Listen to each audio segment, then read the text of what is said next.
시장과 종목에 대한 정확한 판단을 한 걸음 더 다가보는 마켓맨, 저는 신한투자증권 최진석입니다. 오늘도 이번 주를 어쩌면 관통할 수 있는 세 가지 시장과 관련한 이야기 한번 풀어가 보도록 하겠습니다. 첫 번째로 지난주 시장을 한번 정리를 해보는 헤드라인부터 한번 살펴보도록 하겠습니다. 나스닥 지수가 올해 처음으로 2주 연속 하락했다라는 모습 시황을 통해서도 확인을 하셨는데요. 나스닥 지수가 지난주에 한 4.6% 정도 하락을 했습니다. 그러면서 지난해 12월 이후에 최악의 주간을 기록을 했고요. 그리고 올해 처음으로 2주 연속 하락하는 그런 기술주 부진이 이어졌던 지난주 한 주였습니다. AI 등의 이제 고공행진하던 모멘텀이 좀 꺾인 것이 결국은 이 모멘텀 자체를 좀 꺼트리는 그런 요인으로 작용했다라고 저희가 볼 수가 있고요. 그러면서 앞서서도 살펴보셨듯이 반도체주가 특히 좀 부진했습니다. 그러면서 대표적인 반도체 ETF 중에 하나인 SMH가 주간 기준으로 5.2%나 하락을 하면서 작년 10월 이후에 최악의 주간의 성적표를 기록을 하기도 했습니다. 나스닥 같은 경우에는 이미 지난주 중반 정도부터 좀 추세도 훼손되는 그런 모습이 나와주고 있는데요. 나스닥 100 지수를 추종하는 ETF 같은 경우에 지난주 수요일에 이미 단기 이동평균선이죠. 50일선을 하회를 하면서 지난 3월 10일 이후에 처음으로 단기 추세선을 좀 이탈하는 그런 기술적으로 보더라도 좀 좋지 않은 흐름이 나다라고 보여집니다.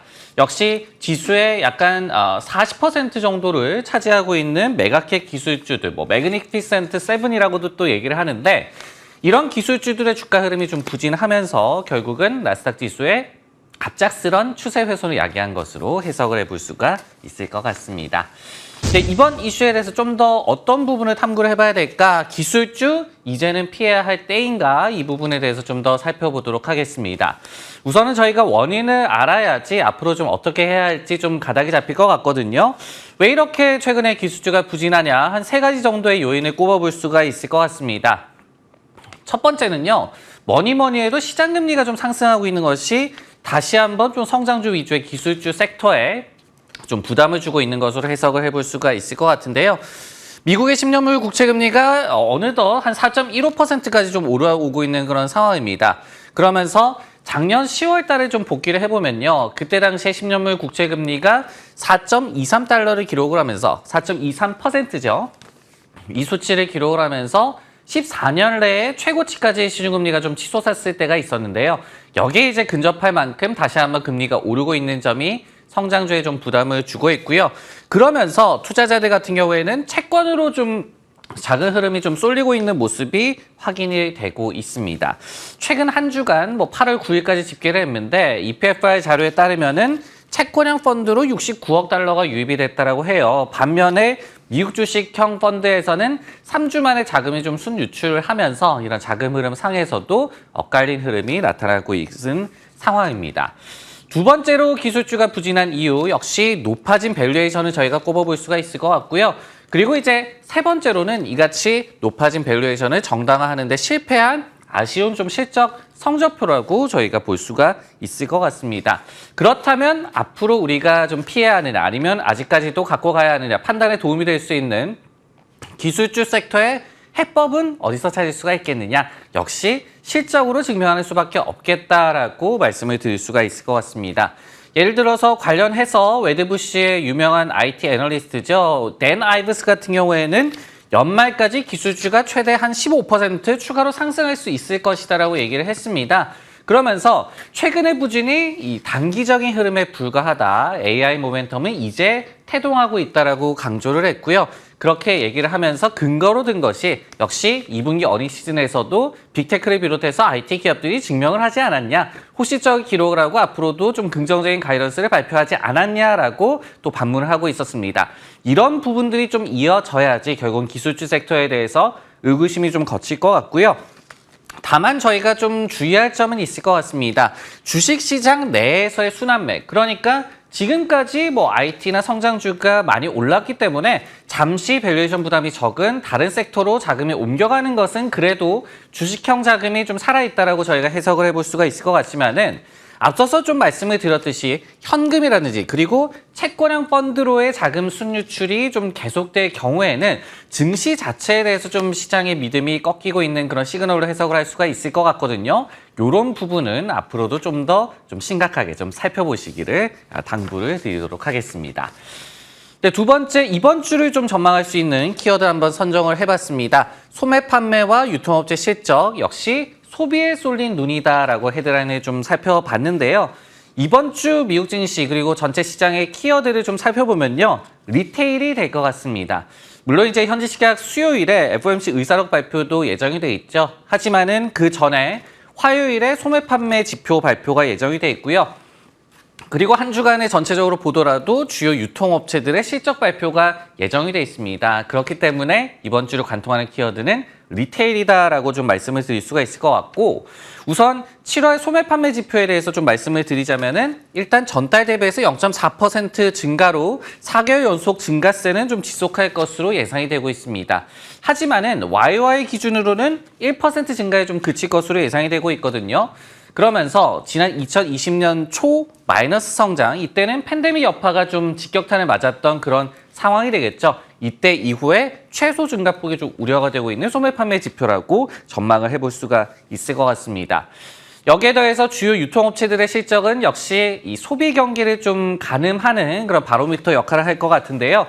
화요일 날 홈디포가 실적을 발표를 하고요. 그리고 수요일에 타겟 그리고 TJX 뭐 저가용 그런 리테일러라고 볼 수 있겠죠. 그리고 목요일에는 시장 전체에도 좀 큰 시그널을 줄 수가 있는 월마트 실적 발표가 예정이 되어 있습니다. 근데 최근에 월마트 CEO가 이런 얘기를 했어요. 작년보다는 제품 가격이 내렸지만은 2년 전보다는 여전히 높은 상황이다라고 얘기를 했기 때문에 이런 인플레이션 조금은 둔했지만 여전히 높은 상황이 소비 경기에 어떤 영향을 끼쳤을지 유통업체 실적을 통해서 확인을 해볼 수가 있을 것 같습니다. 어떤 부분을 좀 더 탐구를 해봐야 될까요? 물음을 한 가지 더 던져봤습니다. 2분기 어닝 시즌도 좀 막바지로 좀 펼쳐지고 있는 상황인데요. 전체적인 컨셉이 어땠느냐를 한번 복기를 해보도록 하겠습니다. 지금 S&P 500 기업들의 90% 이상의 실적 발표를 마친 상황입니다. 그러면서 약 한 78% 정도가 어닝 서프라이즈를 기록을 했거든요. 그러면서 또 이 EPS가 예상치를 넘어선 폭도 7.7%에 좀 달하면서 장기 평균이 4.1%를 상회하고 있는 그런 상황입니다. 즉 순이익 방어에는 어느 정도 성공을 했다라고 좀 해석을 할 수 있는 대목이라고 보여지는데요. 하지만은 조금 우려 섞인 그런 시선을 보일 수 있는 지표가 있습니다. 매출 서프라이즈 비율이 62%에 좀 그쳤어요. 그러면서 지난 2020년 1분기 이후에 최저 수치를 좀 기록을 했는데요. 결국은 또 인플레이션 완화가 역설적으로 모건 스탠리에서 이 같은 또 분석을 제시를 하기도 했었죠. 인플레이션 조금 둔화가 되니까 결국은 제품 가격에 영향을 끼치면서 탑라인의 성장을 좀 저해하는 요소로 작용을 했다라고 해석을 해볼 수가 있을 것 같습니다. 또 하나의 이번 2분기 어닝 시즌의 좀 불안한 시그널, 주가 반응에서 좀 찾아볼 수가 있을 것 같습니다. 지난 5년간 어닝 서프라이즈 시에 발표 전 2일과 이후에 2일간의, 그러니까 4거래일간의 주가 흐름을 좀 평균적으로 봤더니요. 1% 정도의 상승세가 나왔습니다. 하지만은 이번 2분기 어닝 시즌에서는요. 어닝 서프라이즈가 나온다고 하더라도 같은 기간에 주가에 마이너스 반응이 나온 것으로 좀 집계가 되고 있고요. 여기에 더해서 당연히 어닝 미스가 나왔을 시에는 더욱더 가혹하게 주가 반응이 좀 나타나주고 있습니다. 그렇기 때문에 이번 주 유통업체 실적을 보더라도 인플레이션의 경기 영착륙 여부와 관계도 있겠지만은 그리고 또 주가 반응을 저희가 통해서 어떤 시장의 온도를 체크하는 것이 가능해 보인다라고 말씀을 드릴 수가 있을 것 같습니다. 네, 마지막으로는 이 종목과 관련한 헤드라인 한번 살펴보도록 하겠습니다. 또 팔았다, 캐시우드가 테슬라를 매도했다는 내용, 어떤 시사점이 숨어 있는지 탐구를 해보도록 하겠습니다.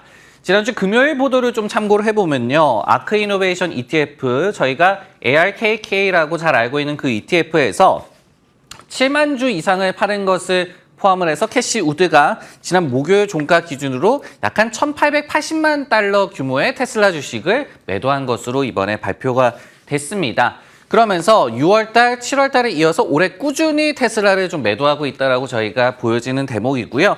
여기에 더해서 다른 핫한 주식도 캐시우드가 좀 덜어냈음을 저희가 공시를 통해서 알 수가 있었습니다.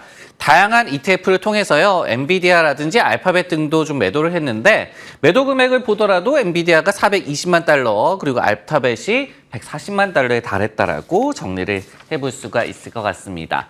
이 테슬라 매도가 꾸준하게 이어지는 거 어떤 부분을 좀 더 생각을 해봐야 될까요? 차익 실현일까 캐시우드의 매도 의중을 한번 추정을 해보도록 하겠습니다. 아크인베스트의 투자 방식을 저희가 좀 생각을 해보면요. 주가가 굉장히 좀 부진한 종목은 담고 있고 그리고 오른 종목은 좀 차익을 실현하면서 좀 밥의 전략 뭐 이렇게 생각할 수가 있겠죠. 좀 양방향으로 좀 하고 있는 그런 전략이라고 볼 수가 있을 것 같습니다. 그런데 이제 테슬라 같은 경우에도 6, 7월 달에 매도를 한 것은 유사한 패턴이었다. 그러니까 좀 주가가 많이 올랐기 때문에 차익 실현에 나섰다라고 충분히 생각해 볼 수 있는 그런 패턴이었다라고 보여지는데요.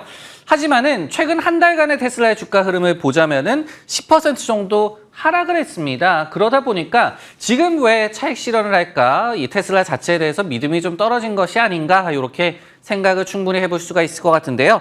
그렇게 보이지는 않는다라고 일단은 생각을 해볼 수가 있을 것 같고 한 3가지 정도의 이유를 들어드릴 수가 있을 것 같습니다. 첫 번째로는요. 최근에는 이 테슬라의 주식 흐름이 조금은 부진합니다. 하지만은 여전히 올해 한 100% 정도 상승하고 있는 테슬라의 놀라운 주가 흐름은 지속이 되고 있어요.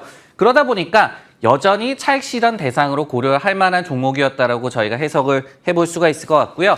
그리고 두 번째로는 최근에 좀 잇따른 매도에도 불구하고 뭐 예를 들어서 ARKK 그 ETF 내에서 테슬라의 종목 비중은 여전히 10% 이상으로 굉장히 높게 유지가 되고 있습니다. 그러다 보니까 테슬라 자체에 대한 믿음이 뭐 크게 훼손되지는 않았다라고 해석이 가능할 것 같고 세 번째로는 테슬라만 판 것이 아니다. 이 타 빅테크도 동시에 좀 매도를 하고 있다.